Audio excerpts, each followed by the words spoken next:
Maxi Jazz, it's been 4 years since last Faithless studio album. Yeah, I think you're right. I think it's been about that. Yeah. What have you been up to in the past 4 years?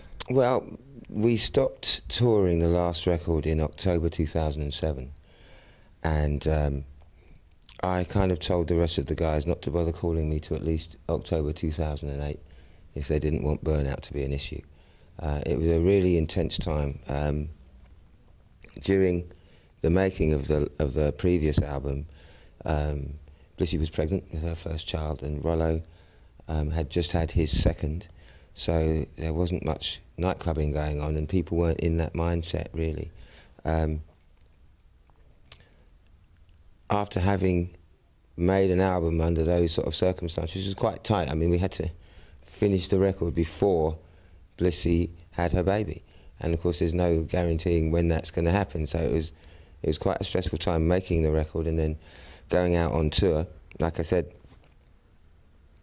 Blissy had just had her baby and he came on tour with us, so for some members of the band sharing the bus with the baby was was quite difficult. So after that it was a question of, right, settle down, relax, do normal things for a little while so you can start to feel normal again. Yeah. When you're on tour, you're in a bit of a bubble and you feel like you're in this bubble and the rest of the world is going past you. Yeah.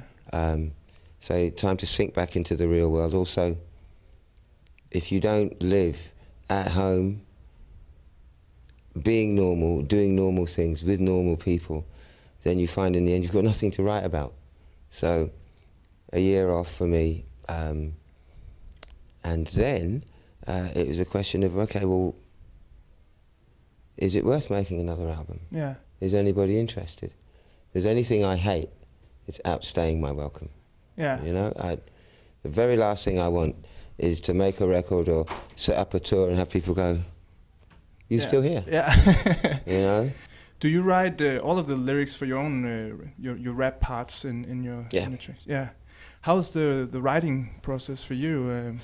It can be quite difficult. Sometimes it's really easy, and sometimes it's really hard. Sometimes lyrics take weeks and months to finish, and you just have to sort of live with it. I have this process where generally if I start to write, most of it's rubbish for the first couple of nights. Yeah. And it's like it's all the stuff that's in your head you have to get out on paper. And like I say, most of it you can't use. It's not very good. It's all the stuff in here that you need. But you can't get to that stuff until you've got rid of this stuff. So you have to sit down and write and write and write. I usually start at midnight and just go through. Yeah. And you might have like reams of paper with just stuff you couldn't even show your mum. It's that bad.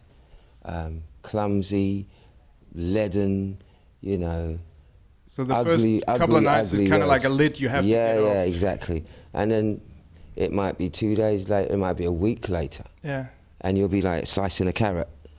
Yeah. You know, and this line comes into your head, you're like, oh my goodness. And here's the weird bit, you're writing down this line, another one's following it, another one's following it, and while you're writing it, the part of your mind that I'm using now to talk to you is going, wow, whoa, that's a good line. Where did that come from? So there's part of me writing it, and my usual part is reading it going, wow, that's really good, because this part has actually got nothing to do with the writing process at that point. And that is a really amazing feeling. I really feel like I'm split into two bits, my mind and stuff that's coming out of here. But do you think there's less diversity today in pop music? I mean, when Faithless started out, there was a lot of new waves of the trip-hop thing and a lot of different styles, but hasn't it become more like the same thing because the record companies dictate what they will, Well, I think, I'll explain it like this. I think that music business is two worlds that collide a little bit like this. And here you have music business capital M, and here you have music business capital B. Yeah. Now the world that we're operating here now is capital B, but it's not the world that we came from. No. Right? Now, music business capital B is always gearing its music towards 12 to 17-year-olds, because they're the ones with enough disposable capital to actually, and enthusiasm, to actually go out and buy those records. So for me, in terms of trends and things, people have always tended towards dilution, right? Whatever new trend comes in, I mean, we have dubstep is a growing thing in Europe, but in fact, and grime is actually really big in the UK now, and who would have thought? But what will happen is that the music, that all happens within music business, capital M. Capital B will take elements of it, yeah, smooth it out, dilute it, water it down till you can barely recognise it, and then present it to the world, and everybody goes, oh yeah, this great new sound. yeah. And so the real stuff always kind of remains underground. Exactly the same thing has happened with hip-hop, which I now call rap music, because it doesn't really bear any relation to the hip-hop I was listening to, which was like it was a bit like the Sunday Times for the Bronx, you know. Yeah. You bought your hip-hop records to find out what was going on in the ghettos of America.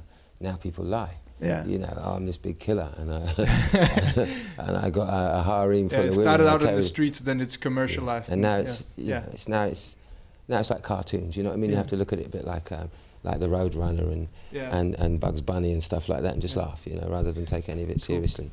Maxi Jazz, thank you very much, and have a nice show tonight. Thank you very much.